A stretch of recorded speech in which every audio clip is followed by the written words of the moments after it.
दोस्तों, भोजपुरी के power star Pawan Singh आज खुशी से पागल हो गए हैं। उनका एक गाना ट्रेंडिंग नंबर 1 पे चल रहा है, जिस गाने का टाइटल है हरी हरी ओढ़नी।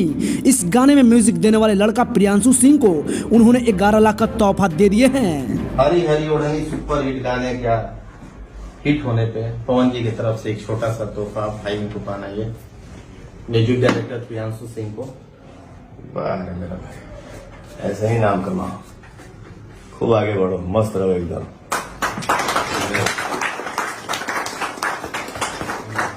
गाना बहुत बड़ा हो गई और उम्मीद न रहे कि इतना बड़, और दिल से लव यू आपके क्या ये मुकाम पर हो पहुंचाने हमारे। अरे पगला, ये एक आदमी की मेहनत से नहीं होता है।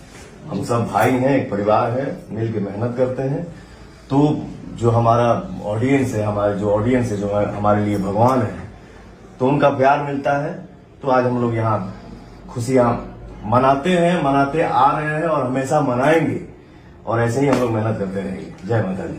जय माता दी। और राहुल बहुत बड़ा योगदान हमारे जीवन में, दीपक भैया बानी, बुचिल भैया बानी, पुतुल भैया बानी, सब लोग पूरा टीम, अमित भैया उन्हें खाने थे, और धनंजय भैया के भी दिल से थैंक यू, और धीरज भैया के, कि आप सबके सपोर्ट से ही आज कुछ बानी। और वो अगर कुछ बोलेगा तो अपना फैन दे दो बोले। पगला, तू मेरा छोटा भाई है, बेटा है, भैया भी बोलता है, चाचा भी बोलता है, बड़ा भाई तुम जो दिल में रखोगे वही होगा तुम्हारा। आप मेरे बड़े भैया भी हैं, आप मेरे पिता तुल्य जी। बस मैं यही कहूंगा कि जितना दिल से मेहनत कर रहे हो, मेहनत को और बढ़ाना है। हम सभी को, एक को नहीं, हम सभी को मेहनत और करना है, ताकि हमारे ऑडियंस का आशीर्वाद और मिले और हम लोग और आगे बढ़े। ठीक है, जय हो।